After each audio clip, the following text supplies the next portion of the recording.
সামনেই মহালয়া, পিতৃপক্ষের শেষ দিন।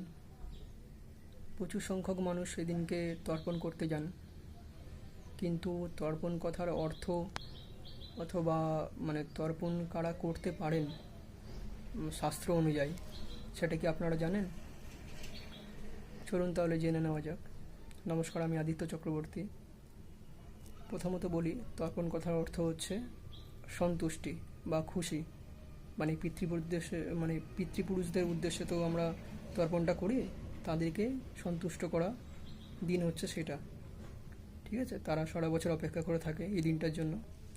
যাই হোক, প্রথমত গেলে এটা। আর দ্বিতীয়ত হচ্ছে গল্পটা না বললে না, কারণ হচ্ছে গতকাল আমার মন্দিরে, আমাদের যে মন্দির আছে সেই মন্দিরে একজন ভদ্রমহিলা এসেছিলেন, সধবা উনি। তা উনি আমাকে এসে জিজ্ঞাসা করছেন যে, ঠাকুরমশাই, কোন গঙ্গায় গেলে ভালো হয় তর্পণ করার জন্য? তখন আমি জিজ্ঞাসা করলাম যে, তর্পণটা কি আপনি করবেন? বলছে, হ্যাঁ, আমার পিতা মারা গেছে, তো সেই কারণে আমি তর্পণটা করতে চাই পিতার উদ্দেশ্যে। তখন আমি ওনাকে বললাম, তখন আমার মাথায় এলো এটা যে উনি এইটা ভাবছেন, প্রচুর সংখ্যক লোক মানুষ যারা নারী আছেন তারাও নিশ্চয়ই এই কথাটা ভাবছেন বা করেছেন আগে, বা হয়তো ভবিষ্যতেও করবেন। তা সেই জন্য আমার ভিডিওটা তাড়াতাড়ি বানানো আর কি, যে শাস্ত্র কিন্তু নারীদের অনুমতি দেয়নি তর্পণ করার জন্য।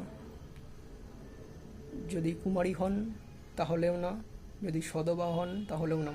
একমাত্র নারীরা পারেন হচ্ছে যদি তিনি বিধবা হন, স্বামী যদি তার মারা গিয়ে থাকেন, একমাত্র তারই অনুমতি আছে শাস্ত্র অনুযায়ী যে তর্পণ করার।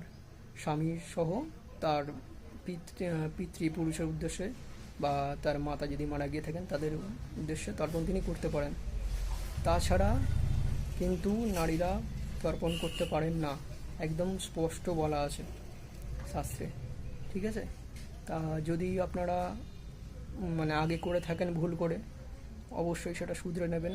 ঠিক আছে, আপনারা যেটা করবেন নারীরা, সেটা হচ্ছে অন্ন জল দান, যেটা বলা হয়।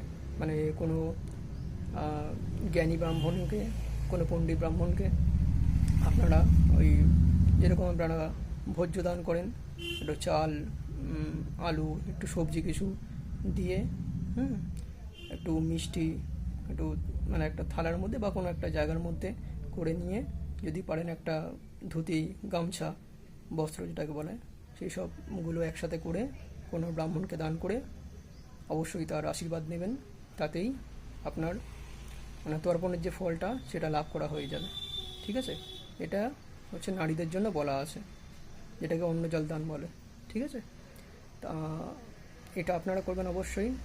আর পুরুষরা তো জানেনই, তাদের জন্য আলাদা কিছু বলার নেই, তবুও বলে দিচ্ছে যে যদি পুরুষের যারা পুরুষ আছে তাদের যদি পিতামাতা দুজনেই বেঁচে থাকে, ঠিক আছে, তারা কিন্তু কোনো দিন কারোর তর্পণ করবে না। সে জেঠু হোক, কাকা হোক, যেই হোক না কেন, বা হয়তো পাড়ার লোক কোনো মারা গেছে, খুব ভালোবাসতেন তাকে, হয়তো আপনি তার উদ্দেশ্যে ভাবছেন যে তার কেউ নেই, তর্পণ করব। যদি আপনার পিতা মাতা বেঁচে থাকে, অবশ্যই পিতা যদি বেঁচে থাকে, একদম আপনার করা নিষিদ্ধ। ঠিক আছে, তা এটুকুনি বলার। আর যদি তাও এটা বলে দিচ্ছি যে যদি আপনার পিতা বেঁচে আছে, মাতা মারা গেছে, তাহলে আপনি মাতৃতর্পণ করতে পারেন, এটাই কোনো বাধা নেই।